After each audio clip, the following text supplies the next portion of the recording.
मैं हूं देव खटाना और आप देख रहे हैं खबर भारत 24। इस समय मैं गोविंदगढ़ कस्बे के मोक्ष धाम में आया हुआ हूं। महात्मा गांधी राष्ट्रपिता की जन्म जयंती से एक दिन पूर्व प्रधानमंत्री नरेंद्र मोदी के आह्वान पर श्रमदान का कार्यक्रम किया जा रहा है। आप देख रहे हैं मेरे पीछे यहाँ पर जो बीजेपी के कार्यकर्ता हैं और जो कस्बे के लोग हैं जो राष्ट्रपिता महात्मा गांधी को मानते हैं, ऐसे लोग महात्मा गांधी से जुड़े हुए लोग यहाँ पर श्रमदान कर रहे हैं। ये गली मोहल्ले, इसके अलावा जहाँ भी गंदगी इनको दिखाई दे रही है वहाँ पर ये श्रमदान कर रहे हैं। और प्रधानमंत्री नरेंद्र मोदी ने 1 घंटे के लिए श्रमदान करने की अपील 105वें मन की बात कार्यक्रम में की थी।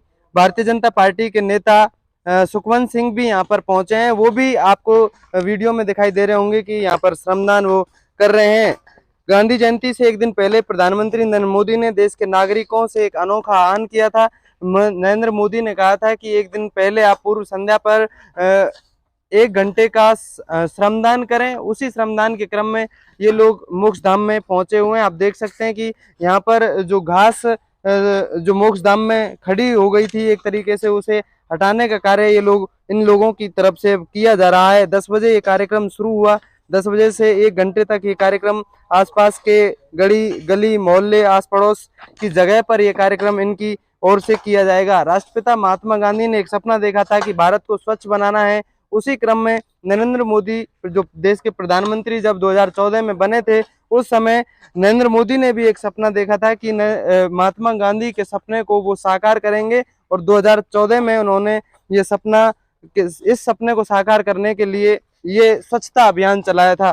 हम भारतीय जनता पार्टी के नेता सुखवंत सिंह हमारे साथ हैं। हम उनसे बात करेंगे कि किसके आह्वान पर ये कार्यक्रम किया जा रहा है और क्या वो सपना जो महात्मा गांधी ने देखा था भारत को स्वच्छ और साफ बनाने का, वो सपना नरेंद्र मोदी की सरकार में या इस सरकार में पूरा होता हुआ नजर आया है। और क्या लगता है कि अभी भी भारत को स्वच्छ रखने की बहुत ज्यादा जरूरत है, क्योंकि स्वच्छता का अभियान प्रधानमंत्री नरेंद्र मोदी ने 2014 को प्रधानमंत्री बनने के बाद चला तो दिया था, लेकिन वो कितना कारगर हुआ, सारी बातों पर हम बात करेंगे। सर, आप अभी मोक्ष धाम में आए हुए हैं, क्या कार्यक्रम है और क्या लगता है कि जो प्रधानमंत्री नरेंद्र मोदी ने भारत को साफ करने का बीड़ा उठाया था वो पूरा हुआ है? नमस्कार आप सबको। अभी हम गोविंदगढ़ मोक्ष धाम में हैं, सभी कार्यकर्ताओं के साथ, हमारे मंडल अध्यक्ष, युवा मोर्चा के मंडल अध्यक्ष और सभी हमारे प्रमुख कार्यकर्ता। प्रधानमंत्री नरेंद्र मोदी जी के आह्वान पर 2 अक्टूबर को हमारे राष्ट्रपिता महात्मा गांधी जी की जयंती है। उससे एक दिन पहले उन्होंने आह्वान किया था कि पूरे भारत में स्वच्छता अभियान चलाया जाए। उसी सिलसिले में आज सभी कार्यकर्ता रामगढ़ विधानसभा के यहाँ मौजूद हैं गोविंदगढ़ मोक्ष धाम में और सभी सफाई और स्वच्छता के लिए प्रतिबद्ध हैं। और मैं सबसे यही आह्वान करना चाहता हूँ कि आज के दिन सभी 1 घंटा निकालकर प्रधानमंत्री ने जो सपना देखा उसको पूरा करें। और आज क्यों, हमें तो समय समय पर जब भी आपको समय मिले अपनी दैनिक आवश्यकताओं के बाद, तो आपको ज़रूर समय निकालना चाहिए स्वच्छता के लिए।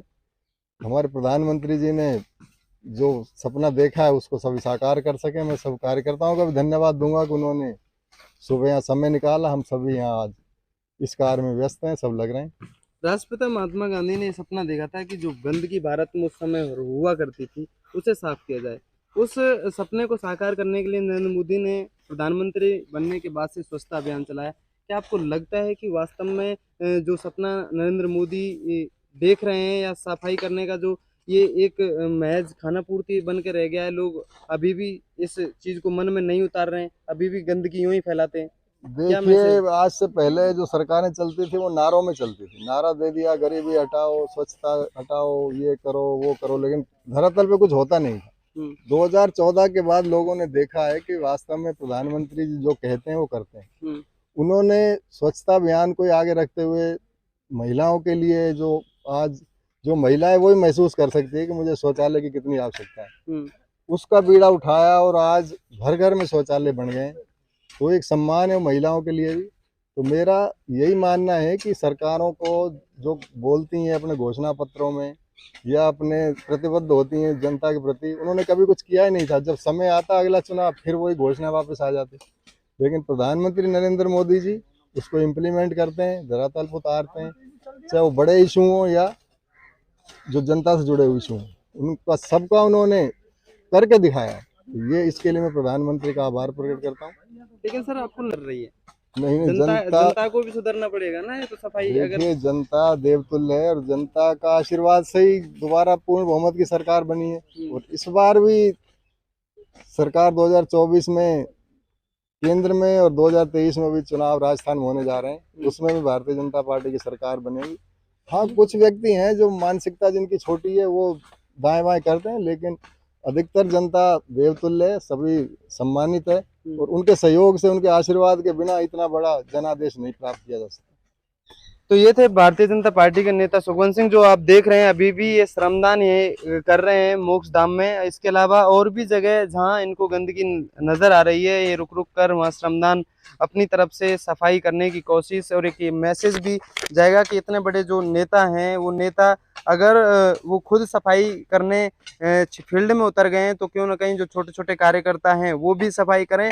और कार्यकर्ता ही क्यों, वो हर घर का सदस्य है, वो हर भारत का व्यक्ति जो अपने आसपास गंदगी को कहीं ना कहीं पाता है, उस गंदगी को हटाने के लिए जो राष्ट्रपिता महात्मा गांधी ने जो सपना देखा था, उस सपने को साकार करने के लिए, और नरेंद्र मोदी जो प्रधानमंत्री हैं देश के, उनके आह्वान पर ये काम हो रहा है। और ये लगातार ये श्रमदान यहाँ पर करते हुए नजर आ रहे हैं, और लगातार लोगों से भी ये मैसेज देने की कोशिश है प्रधानमंत्री नरेंद्र मोदी की ओर से भी, नेताओं की ओर से भी। अब इसमें राजनीति की कोई बात नहीं होनी चाहिए कि नरेंद्र मोदी ने सफाई का एक आह्वान कर दिया, वो सफाई करें, उनके कहने से ही क्यों करें। कई सारी किंवदंती भारत में लागू हो जाती हैं और भारत के लोग कई बार राजनीति में पढ़कर अच्छी चीजों को भी नकार देते हैं। तो खैर वो अलग राजनीति की विषय है, लेकिन ये लोग मोक्ष धाम में यहाँ पर श्रमदान जरूर कर रहे हैं और लोगों को संदेश दे रहे हैं कि आप भी अपने आसपास सफाई रखिए। अपने आसपास की खबरों को पाने के लिए बने रहिए खबर भारत 24 के साथ। नमस्कार।